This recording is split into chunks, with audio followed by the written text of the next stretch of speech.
travel insurance is an integral part of smart solo travel. This is Solo Travel Talk. Your solo travel advisor is Astrid Clements. Here on Solo Travel Talk, we've discussed doing pre-trip planning, having a plan A, B, and sometimes even a plan C. We've even talked about how travel insurance can be a godsend in a time of need. On this episode, we'll be going in-depth on travel insurance and when and why you might want it. I'm producer Catherine O'Brien. Your solo travel advisor, Astrid Clements, is a big advocate for travel insurance, and we're about to find out why.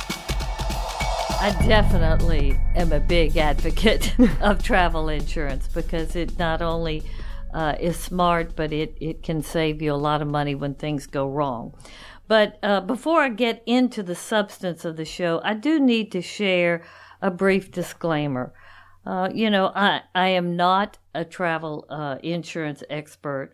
While I am a big advocate of having travel insurance for most all trips, especially on your international excursions, my expressed views on this show are my own, and they come from my personal experience. So I'm not an expert, but I do have quite a bit of experience with this. Also, before purchasing any travel insurance, I strongly suggest that you talk directly to a company agent to make sure what the risk that you're trying to or you want covered during a trip will be insured. Travel insurance claims must be specific to the incident, and it must be stated in the policy that this type of claim will be insured. There's a lot of fine print in these policies. You might think in Globo something is covered, but you will need to read the policies to know for sure. There are many exceptions as well as pre-existing conditions. You have to be fully knowledgeable on what those are. Again, talk to an agent before you buy a policy. And after you have bought the policy, read it.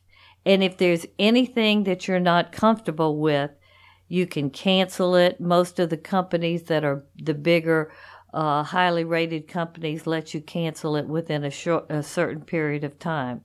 So, even if you buy the insurance, you think you're covered, take time to read through the policy. And if there's something about it you're not comfortable with, call the company, explain to them, ask them, is this actually covered or not? If it's not, then possibly you have to buy some additional insurance. Also, I'll be highlighting a company called Allianz, and this is a very well-respected travel insurance company, and they have different policies that you can buy, whether they're domestic or international, whether they're actually one trip, multiple trips, or you can actually also buy a annual policy. Astrid Solo Travel Advisor, which is my website and my company, is an affiliate of Allianz. So if you purchase a travel insurance policy directly from my website to Allianz, my company will receive a small commission. With that said, I will be sharing lots of important travel insurance info and tips that highlight other companies and websites that can assist you in making a wise travel insurance discussion. So that's basically my disclaimer. I'm not a travel insurance agent or expert. I suggest you learn as much as you can, do your due diligence, talk to an agent. That's the way you should be comfortable. So, as Fareed Sakari says, let's get started. All right, listeners, you've been thoroughly disclaimed. So, Astrid, tell us, generally, what is travel insurance and why might some people want a policy? Okay, travel insurance basically is insurance with its purpose is to pay for medical expenditures, lost luggage, trip cancellation, or other losses which happen during travel, whether domestic or internationally. As I said, a policy can be a one-trip policy, a multi-trip policy, or an annual policy. Now, there are really some common risks that are covered across most all policies, even if it's just a real basic policy. And I'm going to go through these briefly. I'll kind of go back over them a little bit more in a greater detail, depth at the end of this broadcast. But the most common risks are trip cancellation, whether it's work-related, say something happens at your job, etc., that, ends up you can't take the trip, illness, there could be death in your family, travel prohibitions that come about from government, warnings that happen after you've bought the policy, anything that could make you have to cancel your trip. Now, that doesn't mean everything is covered, but there is a standard trip cancellation aspect to all travel insurance policies. So know exactly what it will cover in terms of if you have to cancel your trip. But if that happens, then, obviously you get reimbursed. Okay, the next is trip interruption, also trip delay due to weather, medical treatment, whether it's transportation to a medical facility or some of the costs are covered in the medical procedures, etc. But that's a real tricky area before you leave anywhere, because going from to different countries, sometimes your medical policy will cover a lot of things. It also depends on what state you're from. There are a lot of things that can disqualify claims, etc. So that's why I keep saying, and I will say this over and over in this broadcast, talk to the agent before you buy the policy. If you're worried about if you have any pre-existing conditions, you have to definitely know whether they're going to be covered. And if you have some kind of period that you can't have another occurrence and then they will be covered, etc. There are a lot of little ins and outs, just like in all insurance policies. I'm telling you, it is, you almost really have to be an insurance agent to feel totally comfortable that you'll be covered for potential loss. Accidental death, injury, or disablement. Also, God forbid, overseas funeral expenses. Oh, gosh. Repatriation of remains. It will pay. Yeah, no, I don't like to say that, but we're getting real here. We're dealing. Yeah, with we're it getting real. Okay. Loss, damage, stolen baggage, and any personal items like cameras, travel documents.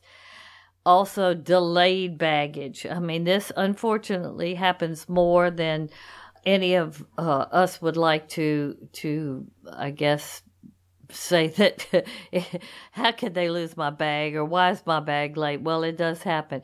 A lot of policies will actually reimburse you for emergency types of purchases that you have to do. Say you have a 2-day business meeting and your suitcase doesn't get there till the 3rd day.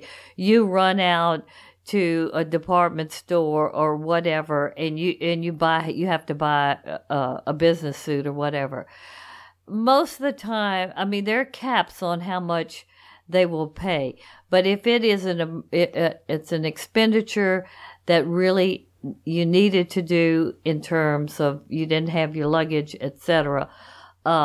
This can be good because the delayed baggage happens more than probably anything else, to tell you the truth. Also, missed flight connections due to airline rescheduling or delays. Another thing. I'm telling you, sometimes I cannot believe when you are lining up, getting ready to board the plane, and they say, well, you'll have to sit down and go back and wait.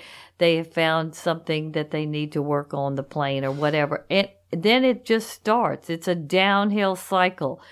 And you're thinking, especially like if this is the first flight out, You're thinking they knew that the air conditioner wasn't working last night.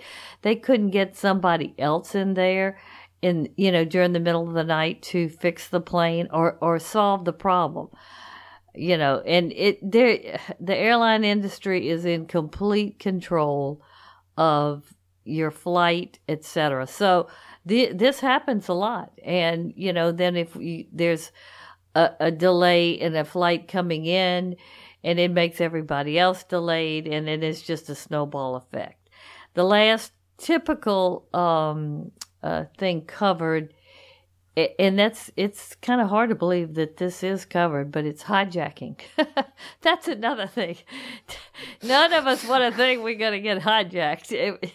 And that's less and less common, I guess, than it was before. But, we never know in this world. So that is in a lot of policies now. That's considered common. Now, you can buy additional coverage that's optional. And,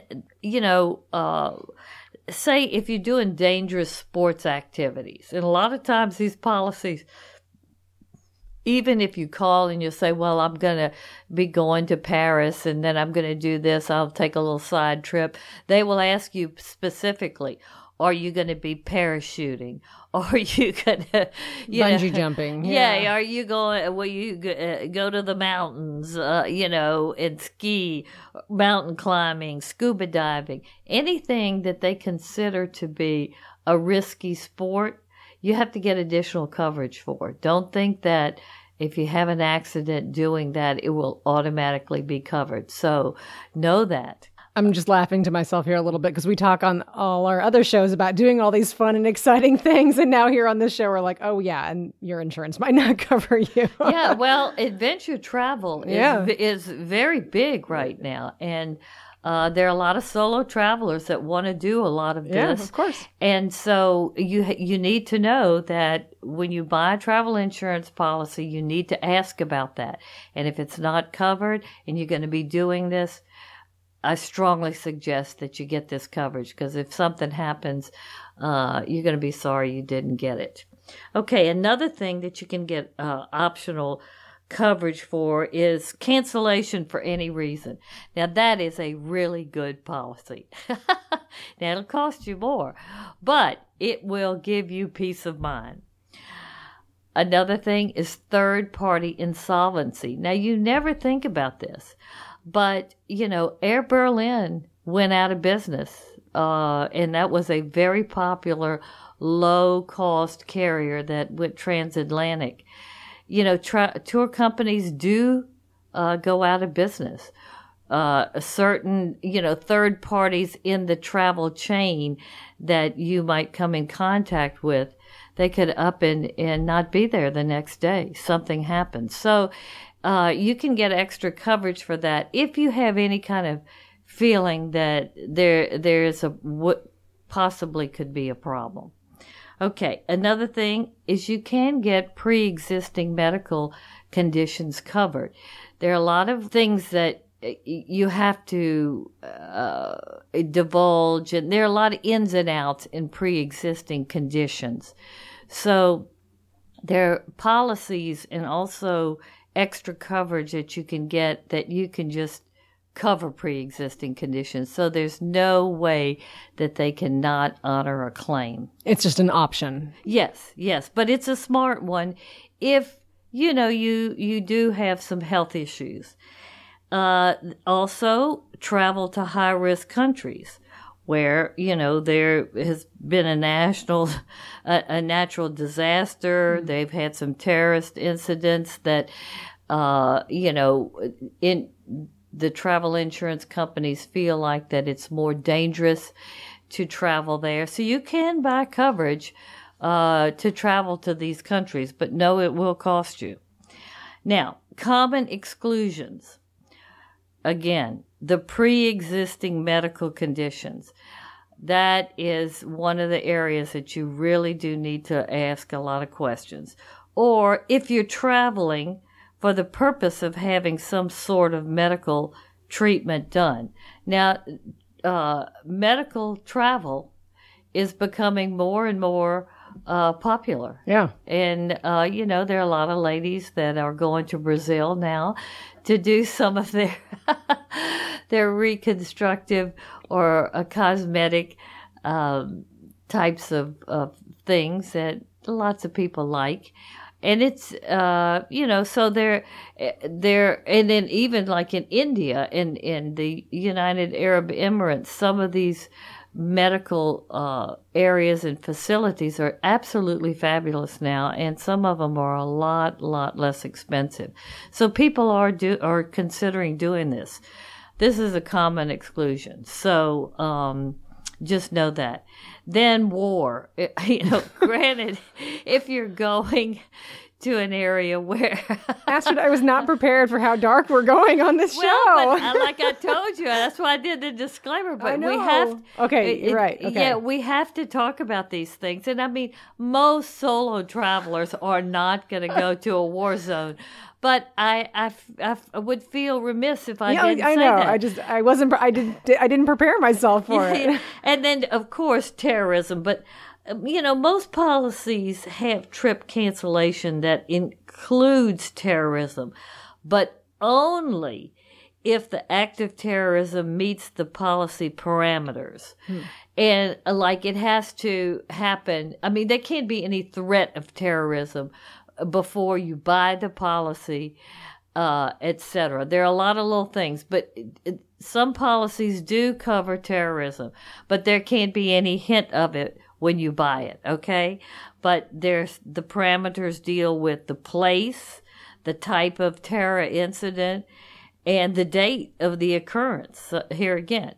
So there's some ways that the insurance companies might deny a claim dealing with terrorism. But now, because it's really becoming more and more that it could happen anywhere in any of the chain of travel, whether it's flying or it's, sightseeing or, just walking down the street now. I mean, with these horrible incidents with automobiles running on sidewalks, and it's really hard to wrap your head around that is occurring. So, but you need to know that. And the last thing, this is very important for those of you who want to party hardy. These are common exclusions. Injury or sickness caused by alcohol, drug use, or reckless behavior will be denied. This is a common exclusion. So I just have to share that with you. And a lot of times if something goes wrong, it's usually alcohol was involved. So know that. Okay, that's just kind of the brief overview. Now, I wanted to ask, you mentioned cost a couple of times. Travel insurance is considered to be relatively inexpensive, correct? Oh, yeah. It's more expensive, though, Catherine, now than it was before. I can tell you, I just went to Paris, and I think my policy was $650, and that was for a little over a week. That I thought was very high. I expected. Now I bought the classic plan. I didn't buy the classic plus because it's in Europe, and the classic plus really is more for when you go into exotic places and you want a whole lot of coverage dealing with accident or illness or a medical issue.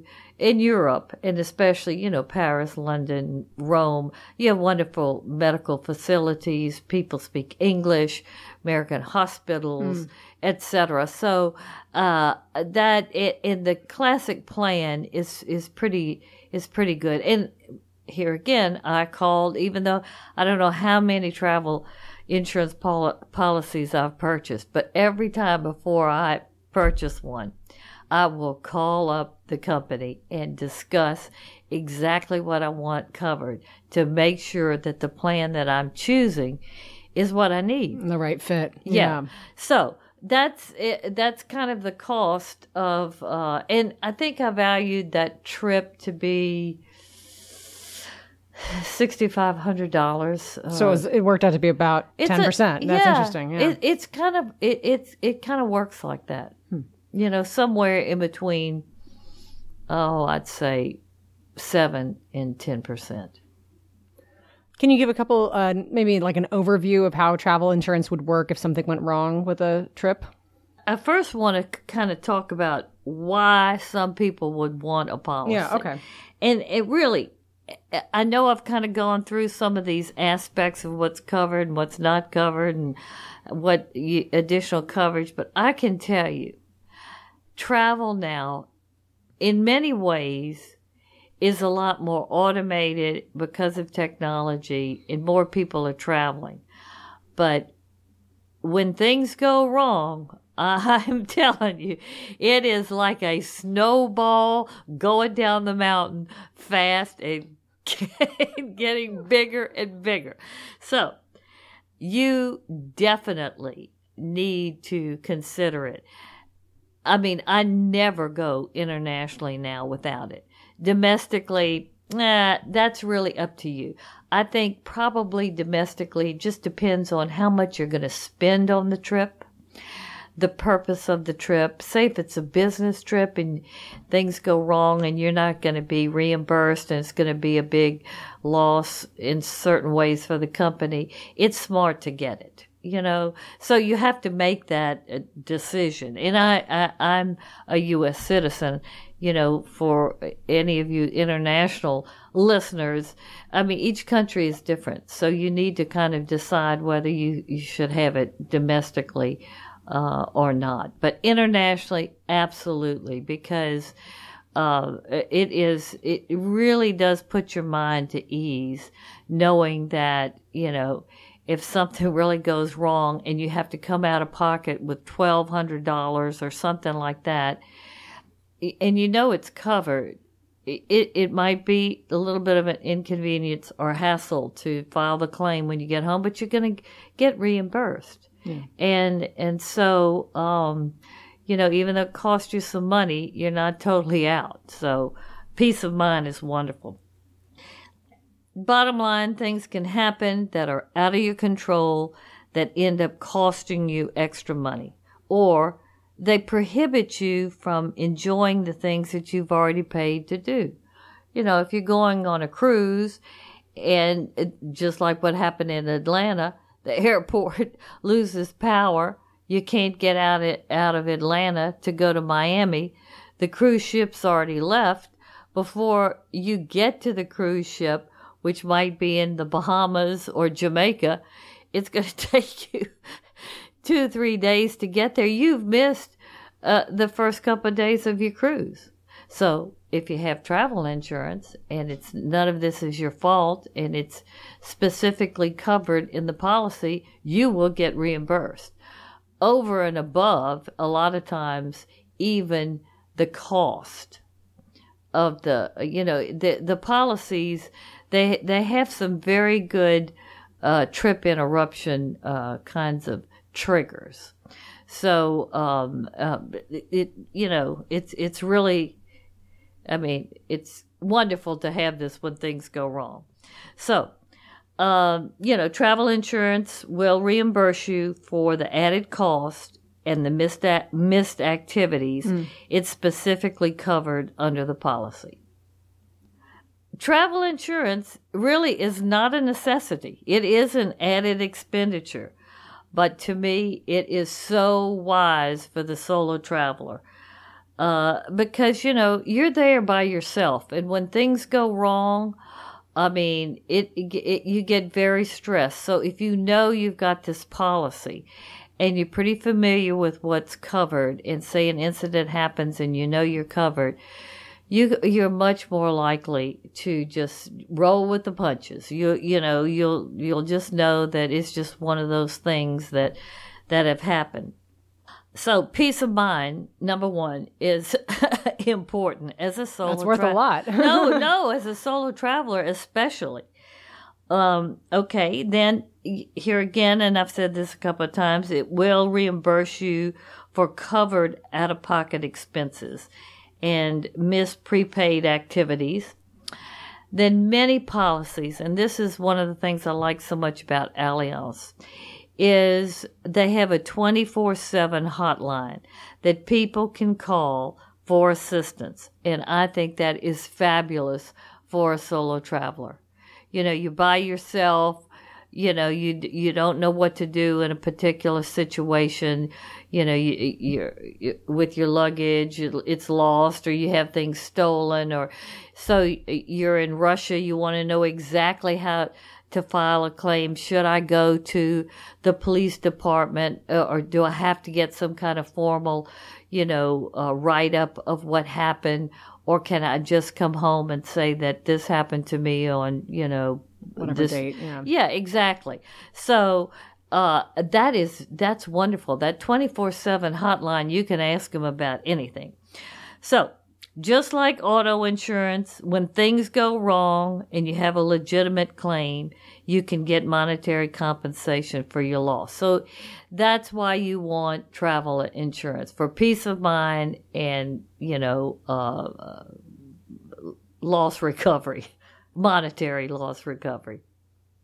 Well, I'll really just kind of go into, the filing of the claim, because a lot of times, most of the time, what happens is you just have to pay out of pocket when you're on the road, or, if something happens to where you miss a flight and, you have to buy a whole new ticket in order to get home. Well, you have to do that. You can't call the insurance company up and say, send me the money so I can buy the ticket. So the bottom line is you have to come up with these costs to cover whatever travel mishap is happening. So when you get home, just like with any other insurance policy, you have to file a claim. And basically what I have always done is I just call the company up. You can go on their website and read how to file the claim or whatever. But I guess, I'm of the age where I like to talk to people still. And I want to make sure that I know exactly what I'm supposed to do. Of course, I will also read what's on the internet and how to do it. But, they will advise you on how to fill the claim out, what documentation you'll need. And I say this: save all receipts, all your travel documents, the more factual information you have. So don't leave that boarding pass on the airline when you're getting off the plane, or let the stewardess put it in the trash. Save everything. I know this sounds, like, I don't want all these receipts and all this stuff. You're going to have that. You're going to have to document where you were, when you were, your itineraries, all kinds of stuff, because they ask a lot of questions and they want factual documentation. Also, in the case of any medical treatment or claim, some companies will require pre-certification before receiving the medical treatment, just like here in the United States. If you want to do a certain type of operation, a lot of insurance companies will not pay, or they will obviously suggest that you use certain facilities or professionals, etc., and they'll only pay a certain amount. Or, if you don't get the pre-existing condition notice, or you don't call them before you schedule everything and do it, they'll deny the claim. So you have to know that if your policy has one of those clauses. So if something happens, if you're I would say probably if you were unable to, there might be some legal ramifications where they would have to pay. But if you're able to, before you go, have anything done, call that hotline and say, look, I need to speak to a representative and share with them and get the doctor on the line or whatever. Mm-hmm. And it'll let the insurance company know. Okay. Again, keep all documentation from, the foreign overseas medical professionals, hospitals, ambulances, anything you have, keep it. Because if you don't have the factual evidence to substantiate your claim, you're going to be denied. So, once your paperwork has been processed, they do review the claim. Lots of times they'll come back and ask you some more questions because they might not want to refund you the whole amount. So you will have to do some negotiating, or, you might even have to get your lawyer to write a little stronger letter or something. I mean, unfortunately, with any kind of insurance claims, you do have to kind of really demand. It's like you're building a case almost. Yeah. It is. That is exactly what you're doing. And they'll either accept or deny it. Now, if it's denied, you typically have the option to appeal it. And I have appealed something before, and I've lost. And I will tell you about it because I'm still aggravated. And that's one of the reasons why I use Allianz now and not the former company that I used to use, because I was horrified with what happened. I'm going to give you 8 basic tips that I think I call them 8 solo traveler tips for buying travel insurance and filling out a claim. Very simple, but these are 8 things that you got to follow in order to be successful if something comes up. First of all, before buying a policy, ask all kinds of questions. What's covered? What's not covered? And then tell them specifically the things you want covered. I always say, well, if something really bad happened to me and I was in a horrible accident, etc., will this policy medvac me in a private jet back to the United States, etc.? And there are a lot of policies that have that provision in there. And that's wonderful to know, because say if something would happen to you in Vietnam or Thailand and you really had a very severe accident, once you're stabilized, you would probably want the very specific medical procedures to be done in your home country and close to, obviously, your loved ones, etc. So that's a big thing. I mean, you don't want to have to be flying home in business class. I mean, you're in bad shape. And sometimes they won't let you on the airplane. So the bottom line, and then you have to come out of pocket with that. And that can be, that can be very expensive. So, ask questions before you buy. Research the travel insurance options. Now, there are a lot of different companies, like I talked about, that offer different types of policies and different specific incentives. Their trip interruption is a lot more lenient, and they award you more money, even more than the trip, and things like that. There are 2 very good websites that you can go to that give you a lot of different companies and show you the different policies that the companies have, what the different costs are, and you can peruse them and then get the numbers of those companies and call them up and then decide which company you want to go with. And these 2 websites, the first one is www.squaremouth.com, and the other one is www.insuremytrip.com.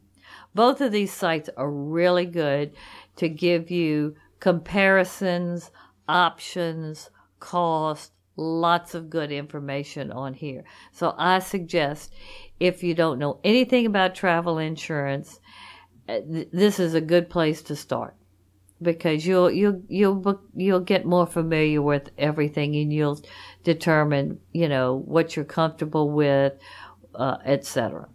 Okay. Then, number 3, once you purchase the policy, number 3, purchase the policy right after you book the first thing with your trip, whether it's the flight or your hotel or the initial deposit. Buy the insurance right after that. And don't wait more than 14 days because there's always something could happen. There could be a weather alert. And a lot of companies, if there's a weather alert, and you can see this on their site, if say there's a hurricane, and if they put this alert out, you don't have insurance coverage. Say you booked your trip a month before the hurricane, they come out with the alert, your trip gets canceled or, something happens because of the hurricane when you're on the trip, you're not going to be covered in a lot of these policies because they put it on the website, and that is a condition that causes the coverage to not be binding. So don't wait. The minute you buy your plane ticket or you put your deposit down for a tour and you don't even have your plane ticket, get travel insurance and don't wait more than 14 days, because if you wait too long, then a lot of different things kick in that won't be covered. 4, boring. Read your policy. You'll come back with like 20-something pages. You'll go, I am not an attorney. But you do need to read it. I mean, a lot of it you'll be able to understand. And it will go into exactly what's covered, what the exclusions are. And if there's anything in there that you thought was covered and it's not, you have the option to call and cancel the policy, okay? A lot of times there might be some information on the policy that's wrong. Your trip dates, your middle name might be misspelled or whatever. You need to read those things. If you see anything that's not right, you've got to call and get that corrected immediately. Because say you have the policy and you have a medical event and you're showing the hospital you have this policy, but your name is misspelled. Well, to them, they can't be sure that this policy is in force. So that's very important. Again, I've mentioned this twice already. Keep all documentation and receipts of any expenses, trip details before and during the trip. They'll want to know when you booked it, who you booked it with. I mean, it is like, you said like building a case. Yes, this is, you have to have it documented. Keep all documentation and receipts of any expenses, trip details before and during the trip. Not just during the trip. They want to know everything, when you bought it, when it was charged on your credit card, etc. So just get in the habit of just keeping everything until you come home and there's no claim, and then if you're not keeping it for taxes or you're not keeping it for another reason, throw it away. Recycle away. Yeah, there you go. Okay. Then, obtain medical record copies before returning home if you've received medical treatment while traveling. I mentioned that before too.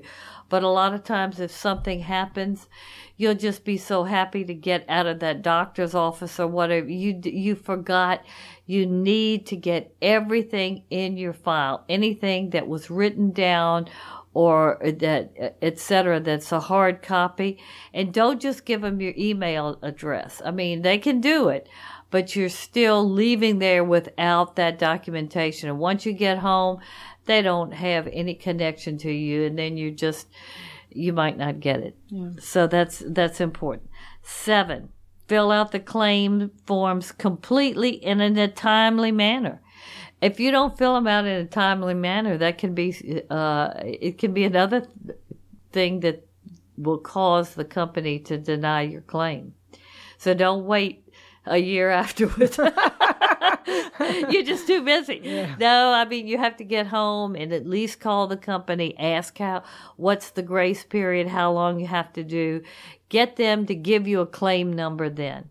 Because once you start the claim, if it takes you longer or whatever, you have to extend it. I mean, that's typically no problem. But it's just not even starting the claim could get it denied for you. And number 8 is fully understand the claims process. Just like before you buy the policy, ask a lot of questions, because sometimes it's the way you word something that can get you denied. It's very tricky sometimes. So you call the company, get those time deadlines, also the method of communication, whether they want everything in email or they want it written down and overnighted to them, or they want, you also verbally do a lot of communication. And if you are in several conversations, just like in a legal case, I hate to say this, but document who you're talking to, when you talk to them, what the gist of the conversation was, etc. So you have that along with your, email correspondence, etc. All that plays into, especially a lot of times, if the insurance company only wants to pay you 50% of your loss. A lot of times, if you had a lot of conversation, there's a lot of correspondence on various platforms, you will get more money. It's horrible to say, but they will feel there's more substance to your loss. They'll understand it better. Or you might have a nicer adjuster. I mean, I don't want to get trite with all this, but document. So the bottom line is, in most cases, you'll have to come out of pocket to solve the problem. So you'll have to pay up front. At the time, the travel mishap happens. And then when you come home, you'll file the claim and get reimbursed. Good tips. So those are, Catherine, and I'd like you to kind of summarize those and write those in the notes. Oh, yeah, in the show notes. No, really, because those are just solid, common sense, but good things to do. So you kind of give us an indication that you've made a claim on your travel insurance in the past. Can you maybe walk us through one of these instances and how it worked in action? Well, I'm going to tell you about 2 instances when I didn't have it. This is the regret. Regret. No, I shouldn't say that. One is when I didn't have it, and that was when I really knew the benefit of it, because I was so aggravated. And then the other one, I had it, and I found out this exception was not covered. And I'm going to tell you about both of them, because you're going to this will show you how it's difficult sometimes to deal with an insurance company. If you don't have it, you'll kick yourself. The first incident was actually, it was a domestic trip that I had, and I was flying from New Orleans to Augusta, Georgia, to do some cosmetic dental surgery. I had a lot of dental work done, and there was this real famous cosmetic dentist who headed up the Georgia medical facility there, dental facility in Augusta. So I had to fly from New Orleans to Augusta. The flight left at about 5:45. I got to the airport, I think 4:30, maybe even 4:15. Plenty of time. Parked my car, checked in, checked my one bag. I could have brought it on, in the cabin, but I just checked it. I guess I was kind of, like I had driven from Baton Rouge and I had been in a meeting, and maybe I wasn't totally thinking, but I checked in my bag. I got into the security line to go through and, make sure that I wasn't carrying anything dangerous, etc. And this was during Jazz Fest, and there were so many people going through the security line, and the security, they were checking and checking and checking, and it was going really slow. I got to the gate at 9 minutes before the plane was to take off, and the gate attendant would not let me in the plane. I couldn't believe it. I said, you have to. I told him, I said, I'm scheduled to have dental surgery at the University of Georgia at 7:30 in the morning in Augusta, Georgia tomorrow, the next day. And she said, I'm sorry, ma'am, we can't open the door. I said, oh, come on, this is a medical reason. This is an emergency. There's no way. I have to be there. There's a doctor and all. I mean, this is serious. Nope, couldn't do it. She said, there is another flight leaving later that will get you to Atlanta, because I had to have a connection to Atlanta. I said, well, will there be a plane, that will go to Augusta? She said, yeah, there's one that leaves like at 11:45, before midnight. She said, but I don't know if you can get on that because it looks like it's full. And I couldn't believe it. I mean, I was in a state of shock. My bags were already in the plane and they had gone, okay? So I went and I did get rebooked on the later flight. Got into the Atlanta airport at, I think, about 10:15. Went to the other gate, which was in a whole nother terminal. You know how big Atlanta is. And I went up to the attendant. I said, I have to get on this plane going to Augusta because I have this procedure at 7:30. She said, I'm sorry, ma'am. We've got standbys waiting, etc. And if, they don't show up, then you get on. I said, you won't give me priority before the standbys? I already have the ticket. She said, I was like, I didn't know what to do. I didn't know whether to be mad or to call the sheriff. Cry. Yeah. I was so upset because I knew that this was going to be a disaster. So I did not make it on that flight. I was so beside myself. So she just said, I'm sorry, there's no room. And so I go and I talk to the big desk in Atlanta, and I was just livid. And they were saying, oh, well, we'll give you a voucher. I said, I don't want a voucher. That's how mad I was. I told them I wouldn't take any money from their company.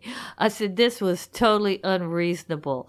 I know that they had rules and regulations, but I do know that for certain VIPs as well as emergencies, they can delay a flight or change something. And I really felt like this was way too punitive. I checked in at the airport hotel, slept in my clothes, had to get up at 4 o'clock in the morning and catch the first flight out, which got me to the airport at like 7 o'clock. So I got to the airport at 7. I called the doctor at the medical facility, told him I was on the way, and I didn't know if I would make it quite at 7:30, but I'd had a horrible experience. But so I made it. 8 hours in the dental chair. Now this is really rough with your mouth wide open and all these stents and everything. So I get through the procedure. Then I go to my hotel and I call the airline to get my bags delivered because I didn't have any time to get them when I got to the airport. And I know this is a long story, but this is leading somewhere. So I called them and they said, well, let me see if I can get in touch with the Augusta airport. Well, if you've ever been to Augusta, it's not a very large airport and they don't have a whole lot of flights going in and out or a lot of employees. So I didn't hear anything back at around 9 o'clock. So, I was trying to get some, And finally she just said, ma'am, I'm sorry. You just have to wait till tomorrow to get your bag delivered. And I said, well, I'm leaving tomorrow. And, I've just had all of this surgery. But she said, there's nothing I can do about it. So I slept in my clothes again. Then I get to the airport after, I have my little follow-up exam so I could go home. And I go to the counter and check in and everything. And said, well, my bag, I missed a flight, blah, blah, blah. I also need you to find my bag. So, because in my bag was an iPad that I play competitive bridge on. I love to play bridge.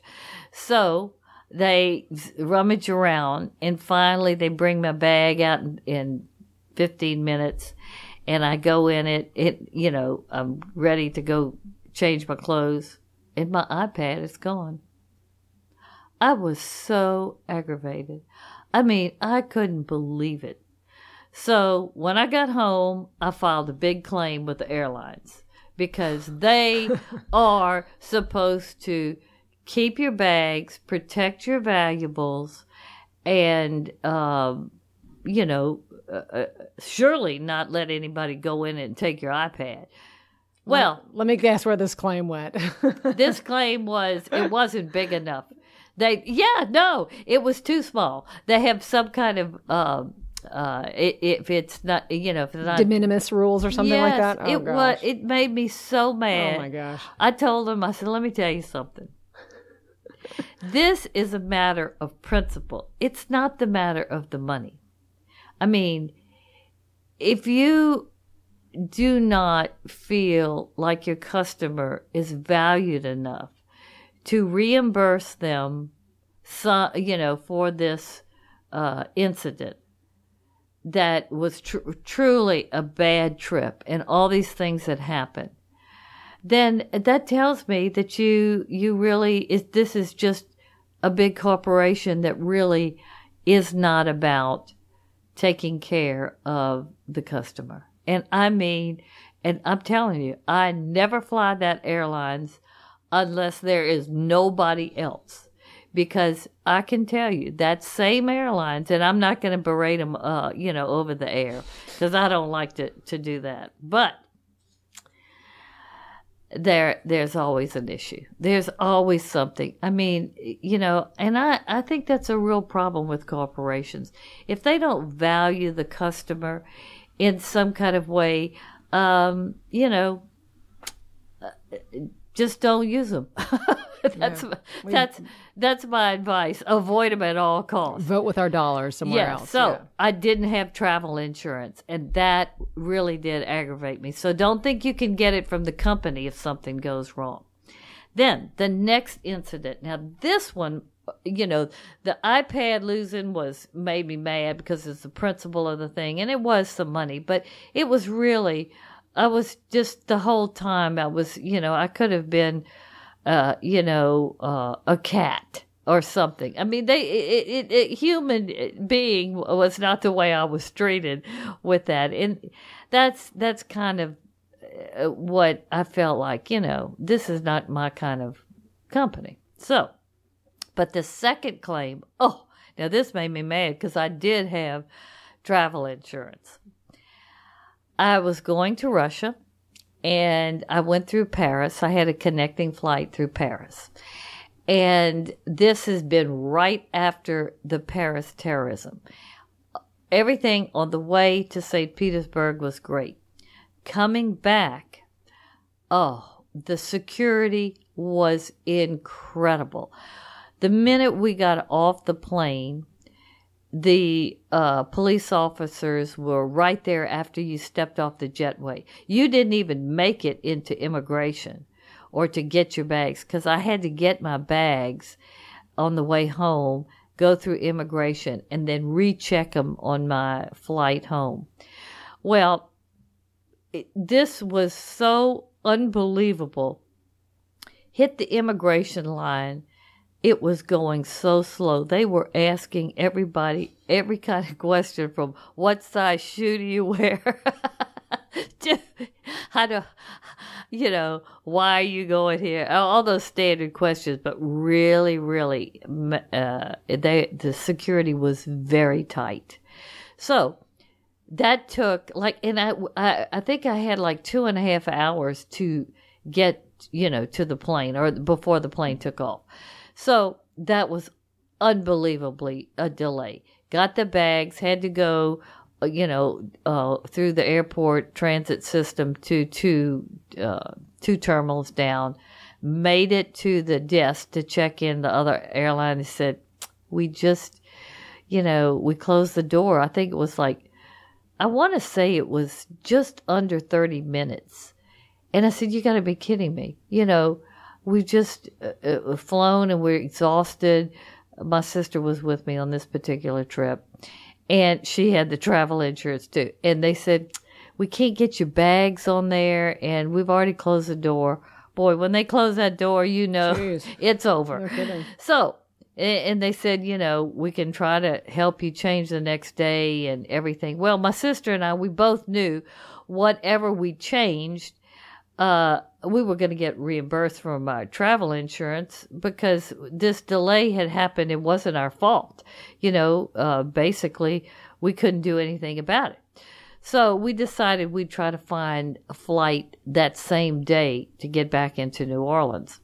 So we found a United flight, $1,800 the same day. I mean, they get you. Let me tell you. They get you. So, we both said, well, we got to do it. It's better than if we spend the night and then still have to pay $1,800. It's even getting more expensive. So we were lucky. We got on the plane, came back home, both filed the claim, came back, denied. And I went, what? There's no way. I mean, wasn't our fault. It was all the immigration and the security and how long it takes. That is the only thing, trip delay, one of the things that they will not cover. And you think trip delay is covered? Oh. So you make sure in your policy, if there is a reason, I mean, if we would have been in an auto accident, or there would have been weather related, or it was the plane's fault, or some kind of delay because of the airlines, all covered. But security, if that delays you, it makes you miss your flight. On that particular policy, we were not covered. That's the reason why I don't use that other travel insurance company that I used to, because I was so upset because I had routinely bought travel insurance. And I always thought that, if it's a delay that is not your fault and there's a good reason, there's no reason not to cover it. Well, that is a reason. So know that. But if you are going to really exotic places like, Thailand, China, Vietnam, United Arab Emirates, Egypt, Morocco, you don't leave home without it. I'm telling you, it is, if something happens there, oh my gosh, that could be so expensive and so frightening, especially if you have the policy, then they're going to work with you. Yeah. But if you don't have one and you can't cough up the money, I mean, it can really get serious fast. And especially if there's a medical, if there's a medical insurance incident. So you're no longer using that other travel insurance company, but you are using Allianz. Yes. Yes. So tell us, how do listeners learn more? Okay. Well, first of all, you can go to my website, astridtravel.com, and if you go and look at the bottom footer, there is a little icon that says Allianz. Click on that, and it takes you directly to the Allianz landing page. And that is great. I mean, that you have all kinds of information there, all kinds of different other sections and icons you can click on. And you can pretty well learn a lot of the basics by just going to their landing page. But say you're going on a trip. Say you want to go to Paris for, 8 days or whatever. You would put in the date of your trip, where you're traveling to, your age. Usually the state, on Allianz, you put the state where you're from and your trip cost.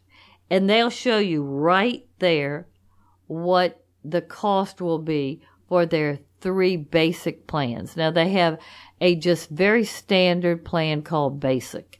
Then they have another plan, which is their Classic plan. And then they have also their Classic Plus. So you'll know what the cost is for those 3 types of coverage. It also shows you the hotline.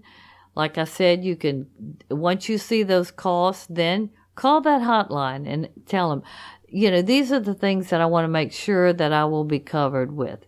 Am I covered if I go with the basic plan? Or do I have to have the Classic Plus plan? So that is excellent. Then if you are comfortable and you decide, after you've talked to the agent or you've read it and you feel like you're ready to make the decision, all you have to do is click from my website, from that, because they take you to the landing page, buy it with credit card, and it's done. Mm-hmm. And they email you the policy, you get a number, and so it starts all of the documentation for your policy right there. It's excellent. Also, if you're not satisfied with the policy, once you get it, because they'll email it to you, you have 10 days to cancel the policy and get reimbursed. Now, if you waited till the last minute and you already started your trip, you're out of luck. Or if you've initiated a claim, you're out of luck. So don't wait till the last minute. Once you know you're going somewhere, you've booked your flight or your deposit, go ahead and buy that, buy the travel insurance. Also, they have a lot of other good information on the site that you actually need to know when you're purchasing, before you're purchasing the coverage. They have what's called coverage alerts. And it could be, like I talked about before, weather alerts. If there's a winter storm, if the insurance has to be purchased before the storm alert to be covered for a potential claim. So before you buy that policy, you see if there's any weather alerts, if there are any civil unrest, if there's any alert that will cause a condition to where they will not honor a claim. You need to know that.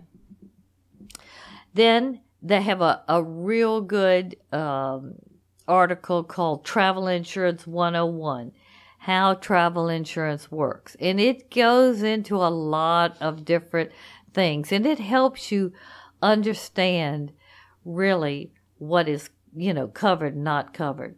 Then there's good information on how to file a claim, so you can download that and print it all out and go step by step and check everything off. On this landing page, if you have a claim, there's even a claim status little icon that you can look in and, put your claim number and you can see the status of the claim.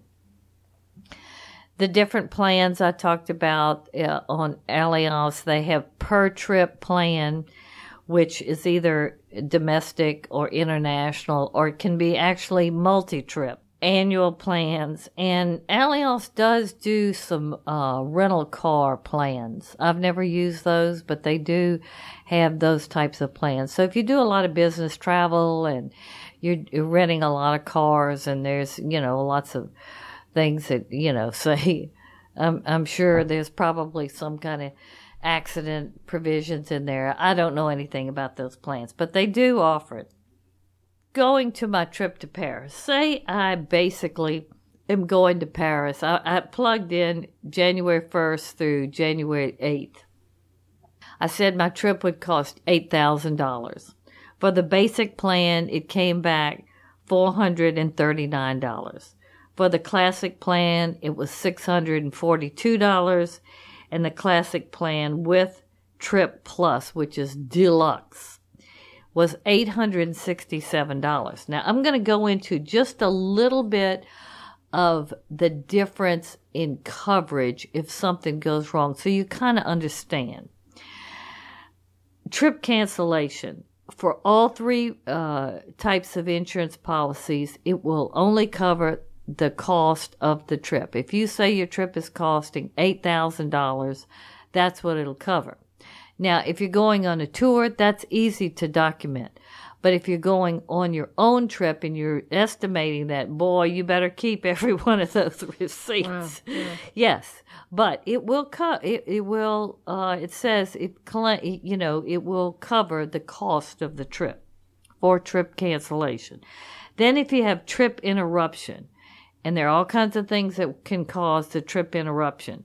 But on the Classic Plus and the Classic Plan, they will cover up to $12,000. The basic plan goes only to the cost of the trip, $8,000.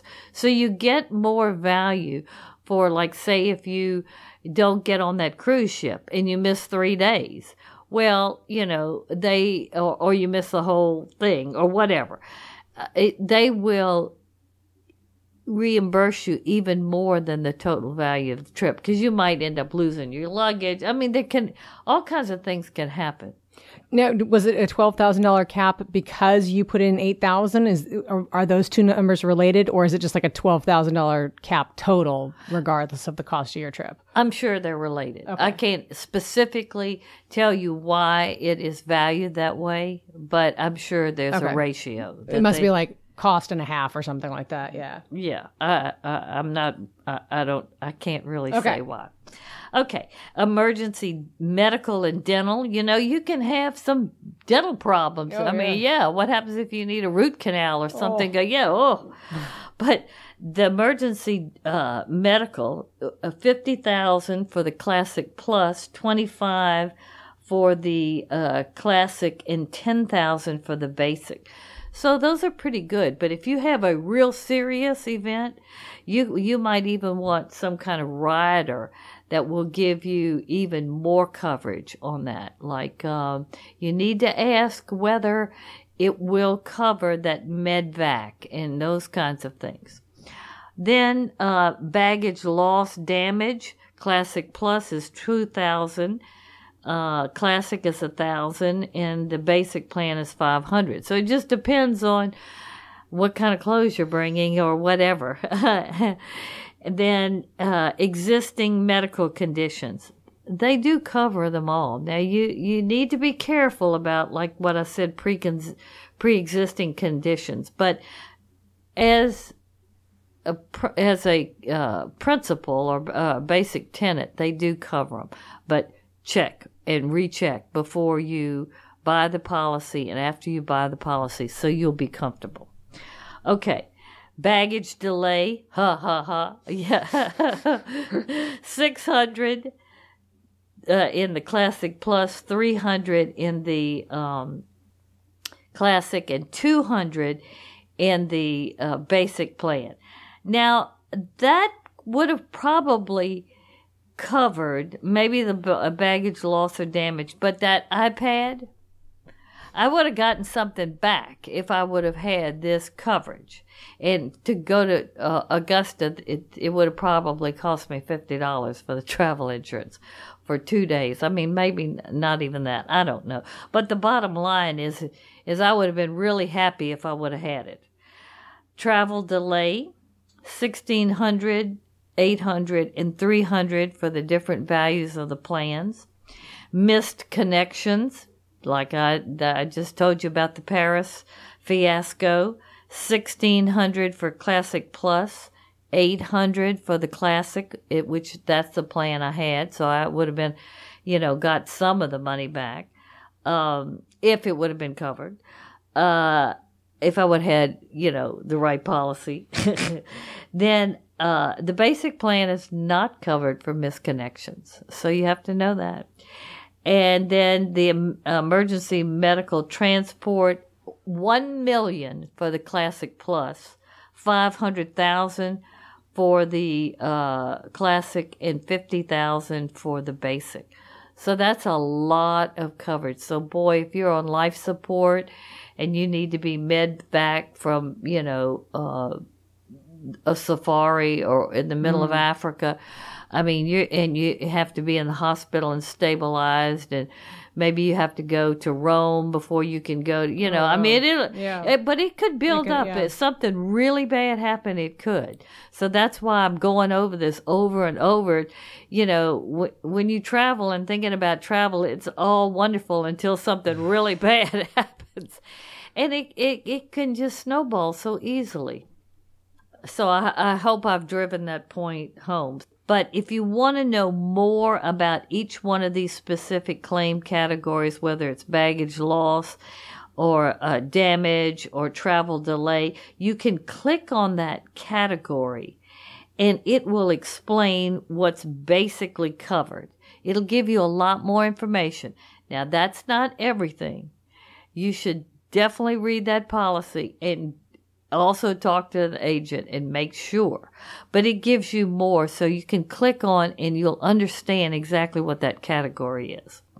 So this site, it really gives you some good basic information so you can decide what kind of coverage you want. Domestically, it's a lot less than internationally. You've got those 3 different types of policies. The 24/7 hotline is so wonderful for the solo traveler. You can ask any kind of question, or if you have a problem, they can tell you what to do, etc. It's a very easy decision-making tool, and it's a way to purchase travel insurance from what I consider a very highly rated company. I'll just kind of end by saying travel insurance is an integral part of smart solo travel pre-trip planning. It can protect you from losing money, and could be a lot of money, due to a travel mishap. So don't leave home without it. Travel insurance, hopefully that is now checked off of your list. Speaking of lists and things to check off, Astrid has an amazing packing list that can make your packing a little bit less stressful. You can get your own copy of Astrid's complimentary packing list. Just go to astridtravel.com. I mean, you're going to be there anyway to click through to Allianz, so might as well get the packing list too. Download the packing list. It's right there on the front page. You can subscribe to this podcast on Apple Podcasts, Stitcher, SoundCloud, now on Spotify. Woohoo! We love it when you rate, review, and share the show. It really helps us, and it also helps solo travelers get this very valuable information. We hope you have been benefited by today's show, and we look forward to seeing you next week on Solo Travel Talk. Thank you for listening to Solo Travel Talk. Follow Astrid on Instagram, Facebook, and Twitter. To learn more about Astrid or her solo travel advisors, visit her website, astridtravel.com.